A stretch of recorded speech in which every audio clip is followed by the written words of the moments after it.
Welcome to a brand new episode of the Jordan Davis podcast. I'm your host, Jordan Davis, and I just want to hope you would have a good week and hope you're having a good day. And I'm so excited for today's episode because we got a lot of things to talk about today. We got some D23 things to talk about. What are they going to be showing? Are they going to blow our mind with Star Wars, Marvel, or any other thing they're going to show with us? And we have quite a lot of Star Wars news to discuss. So I'm excited to talk about that. So let's get right into it. I think I'm going to start with D23 and kind of hold off on the Star Wars towards the end, but there's going to be some Star Wars discussion in D23 preview. So I was thinking to myself, what can we actually expect from D23? Because we already got a lot of stuff from Marvel at Comic Con, and there's supposed to be a big presence of Lucasfilm at D23 because they weren't at Comic Con, or at least they pulled out at the last second. So there's some interesting stuff that could go on at D23. So I think I'm going to start with Marvel. I really don't think there's going to be that much big news coming out of Marvel because I think they did all their big reveals at Comic Con this year. I think they're going to go more into like Loki, more into WandaVision, more in the Disney Plus kind of things. I think they're going to go into that because yeah, we got a lot of information of that, but I think there's still some things that we're holding back for D23. Maybe they will talk about more about Phase 5 because if you remember, Phase 4 is only about 2 years because usually their phases are about 3 to 4 years. So I wouldn't be shocked if they're announcing Phase 5. They give us more information about Blade. You give us more information about X-Men, Fantastic Four. How far are they in development? How long can we expect an X-Men movie or an X-Men universe movie? Last, I think the last couple of weeks I talked about Deadpool. What are they gonna do with Deadpool? Are they gonna keep him PG-13? Are they gonna keep him rated R? What are they gonna do? So I think that's kind of the things. It should be interesting what we can expect from Marvel because I truly believe in the live action portion, we're gonna get a lot of Star Wars. I think mainly we should be getting a lot of Star Wars because we've hardly got any kind of movement around the Star Wars Lucasfilm kind of area of Disney. So I think that's a good place for at least Lucasfilm to really hype up their product and stuff. So I think Marvel Studios is gonna have a limited kind of role. They're probably gonna just re-show what they're planning and give us more information, but they were not comfortable at showing. So I think that's what we can expect from Marvel. And I would be shocked if we got anything more than that. So yeah, I think that's a pretty safe bet what you can get from Marvel. Now on the Lucasfilm side, I think this could be very big. I think whatever they're planning for Lucasfilm to show their presentation, whatever they have planned for the future, maybe this is an opportunity to show what the future of the Star Wars universe is going to be. Maybe they can show some Mandalorian. They can show the rumored Obi-Wan Kenobi miniseries that has been rumored and kind of got confirmed from some big Hollywood trades. So I could see the person that played Obi-Wan Kenobi come on stage. Ian McGregor come on stage and just blow away crowds saying, "I'm back. I'm playing Obi-Wan for one last time." I think we could get that for the Disney Plus because we all know they're gonna be selling, they're gonna be promoting Disney Plus out the yin yang as much as they can because they really want the audience and the Disney lovers and everything like that. They really want them to get into Disney Plus. They really want them to get their hands on it as much as possible. So I'm pretty sure they're going to have a pretty big deal for Disney Plus. And I think my last thing that I'm really expecting, which I really hope they do, I really hope they put the marketing of the Rise of Skywalker into hyperdrive at D23. I really hope they do. I think it's time because I've been hearing a lot of people, they've been having some problems with the marketing of the Rise of Skywalker. And I have to be honest, I'm one of those people too. I have not been happy of how they're promoting, and I think I know the reason why. The Star Wars fan base is so divided since The Last Jedi. So much negativity, so much divisiveness, and it's just so uneasy. It's just not how it was when The Force Awakens was, because everyone was so excited to get Star Wars back in. They were excited to get Han Solo. They were excited to get Chewie. They were excited to get Leia back.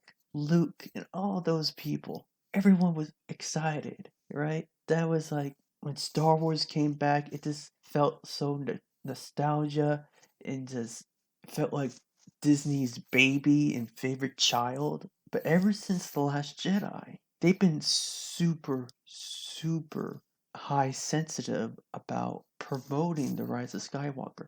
Now, for all I know, they could be hiding so much that they do not want to reveal until at least the final trailer. To me, I think there's a reason why Adam Driver is not doing promotion, is not doing interviews. He is such a walking spoiler because of who his character is and what his arc is going to go into.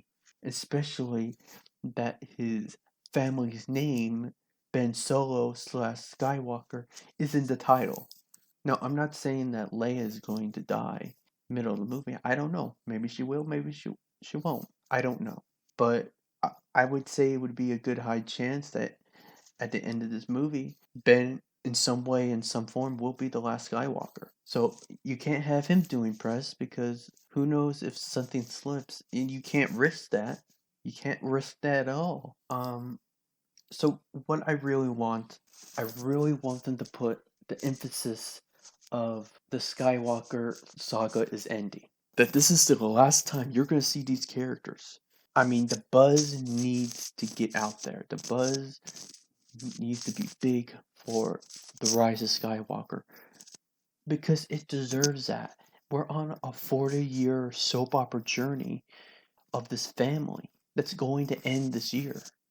We need to start, showing the importance of this last movie is. We really do.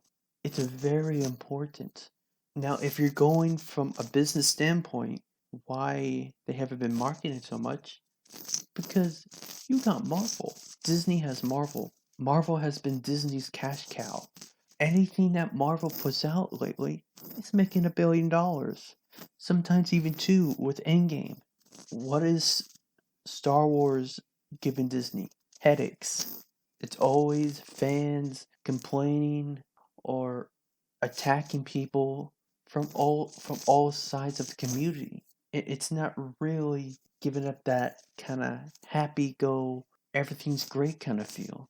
It's a real shame that it's like that because Star Wars is such a great community. Star Wars has such great fans, and I don't think they should be scared of showing something or promoting something or just giving us nuggets, giving us interviews, give us something what we should be excited for. Yes, I know they're probably gonna give us a behind the scenes kind of thing, and yeah, that's fun and everything. I mean, maybe we shouldn't be expecting something big. Maybe we should just sit back, relax, and wait to get excited until October. That's when the final trailer for the Skywalker saga for the Rise of Skywalker comes out. Maybe that's how and when we should get excited. And sure, yeah, the behind the scenes probably gonna be nice. They're probably just gonna play up last time you're gonna see Lando, last time you see Ben Solo, last time you see Rey, last time you see Finn, last time you see Chewie. I could totally see that. But what I hope they do for the people in attendance, for the people at D23, I really hope, even though I'm not gonna be there, even though not be able to see what everyone else is gonna see, I really hope they show either some footage or show the full trailer early. I think that would be great. Great to show. To really get the Star Wars fans pumped to see what the heck is gonna go on in this movie. And then release it to the public in October. So that's what I hope. What they do at D23, I really do. I hope they do something like that. You know, just to really make everyone happy, make the Marvel crowd happy, make the animation crowd happy, make the Pixar crowd happy, and especially make the Star Wars fans happy. It's time to really put a push on the Rise of Skywalker. It's really time. And if they really don't do anything like that, I'm gonna be very disappointed. I'm gonna be asking Disney, what are you doing? What are you doing? Do you know what you have? Do you know what's in the palm of your hands? It's the Rise of Skywalker. It's the final movie to the Skywalker family. Going to be the final movie of seeing Rey and all the other characters. So I really hope they make it an importance about what this movie is and what this movie entails. And I hope I hear some exciting things coming out of it. So now I did promise some other Star Wars news, and there's a couple of things I wanted to talk about. I want to talk about Ryan Johnson. Now, I'm sure you heard of this of Ryan Johnson is doing his own trilogy. We don't know when. We really don't. We don't know when it's filming. We don't know what it's about. But there was something that really caught my eye a couple of days ago. It was him doing an interview of really what wanting or showing what he wants in his trilogy, what he wants to show the audience, what his trilogy could feel like. And he wanted to get the essence of Star Wars because he said there will be no legacy characters. Not one. There will be not one character that you saw in the Skywalker films, in the prequels. There's going to be not one person you saw from there going to be in Ryan Johnson trilogy. It's going to be his own characters. It's going to be his own kind of universe that he's created inside the Star Wars universe. And I think what really got my attention and really got me excited is him getting the essence of Star Wars. Now, the essence of Star Wars can be many different things to a lot of people.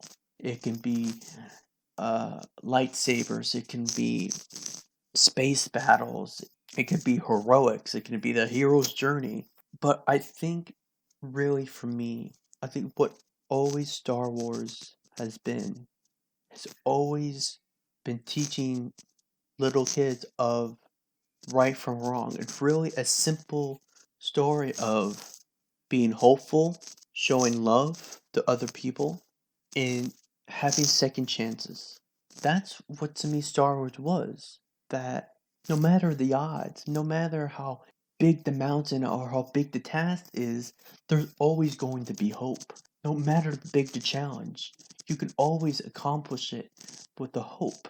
If you have that hope, you can accomplish anything. And even if you're going down a bad road, if there's redeeming qualities about you, you still have hope. You still have that second chance to change all the things you did wrong. And most importantly, it's about family. Now, I don't exactly know how that would come in because I think that's generally just for the Skywalkers and the soap opera saga. But I think mainly about hope, about faith, about having second chances, redemption, all those stuff. I think that's really the essence of Star Wars. Because at the end of the day, At the end of the day, these movies are made for children. These movies, I always say these movies are Mr. Rogers in space. Because if you remember watching Mr. Rogers, he's always teaching you something that a little kid can understand, but also a adult can really get as well. And that's what made Star Wars so good. They're made These movies are made for children because these are fairy tales. Because when you say in a galaxy far, far away, you're pretty much describing a fairy tale. And even more in the sequel trilogy, they have been really referencing fairy tales as Beauty and the Beast and the Lion King. I'll talk about that more in depth later. But when you listen to George Lucas and you listen how he describes Star Wars from his point of view, these movies were always made for children. They're always to put them on the right path and to them what to do and what not to do. And hey, if you go down a wrong path, there is still hope for you. There is still that second chance. There is still that redemption inside of you. And I don't know what Ryan Johnson is going to give us, but all I know from how much I loved The Last Jedi, and I might get some flack for that, but I am really excited what they're going to do, or at least what Ryan Johnson is going to do with this new trilogy. And I'm going to be the first one in line to see it with all the rest of the other Star Wars fans, Ryan Johnson fans who are out there. And I'm going to support him and see what he has to offer. So I think that's my take on the whole Ryan Johnson and what he wants to create in his trilogy. So I think the last and final thing I want to talk about is a certain story plot leak that was on Reddit, on the Star Wars leak page on Reddit. Now, with all leaks, with all things on Reddit, take it with a grain of salt, because this could be false, this could be true. We don't know. We really don't know. But from what I can tell, from everything that we've heard from reliable sources, this is turning out pretty good. This leak that came out has becoming all familiar from what those sources has been saying. So let me get into that leak. Now, as we all know, the leak takes place, the Rise of Skywalker takes place a year after The Last Jedi. I think we all knew that. You know, the First Order has conquered most of the galaxy. You know, Kylo Ren is, being that good leader that I kind of wanted him to be honest. I mean, he is the son of Leia, General Leia. You would think he would be a good leader. But it also says in the leak that he is still struggling with the light and the darkness. And what I think is also interesting that it says that he is still have feelings for Rey. Now I think for all the Reylos out there, we all knew this was going to happen. We all know that he's gonna have romantic feelings for Rey. It's just we have to come to a point where she is going to have those romantic feelings because from what could be, I mean, she is pretty mad at Kylo or Ben Solo. She believes there's no good in him from the start of the film.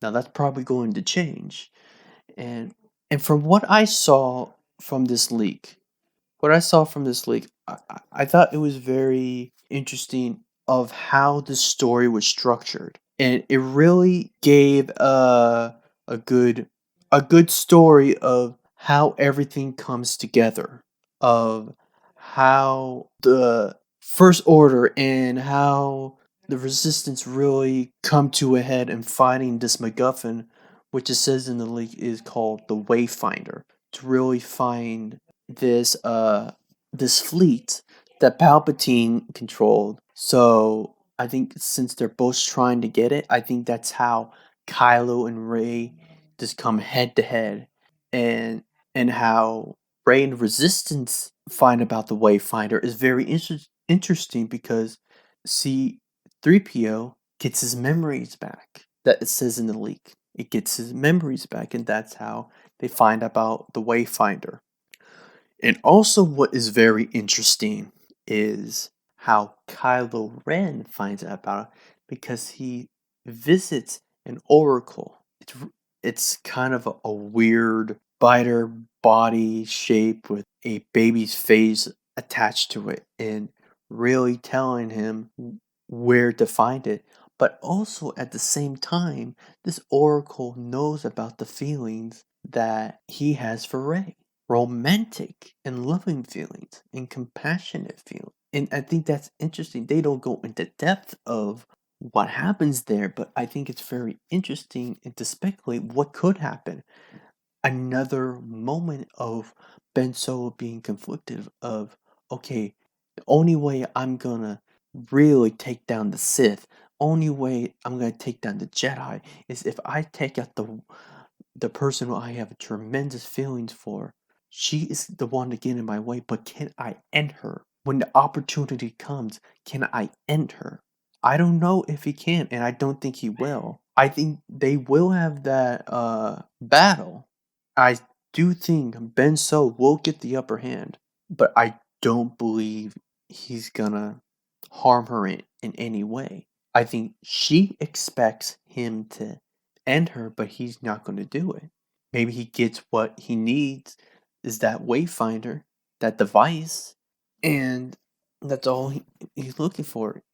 He doesn't want to hurt her. He doesn't want to harm her in any way. So, I mean, that's could go exactly like that because I'm expecting this last fight, this kind of flashes kind of fight, it's going to be pretty trippy. It's going to be epic. It's going to be just out of this world amazing.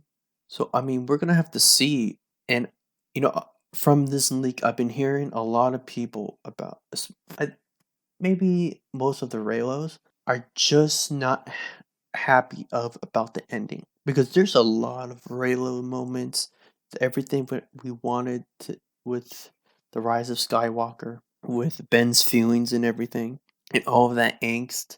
Um, but I think the thing is, when you look at the end, and this leak, we don't know if this is true. After Ben and Rey defeat Palpatine, Palpatine possesses Ben slash Kylo's body because he still has that dark Kylo in him. Even though he has gone towards the light, he still has that darkness in him.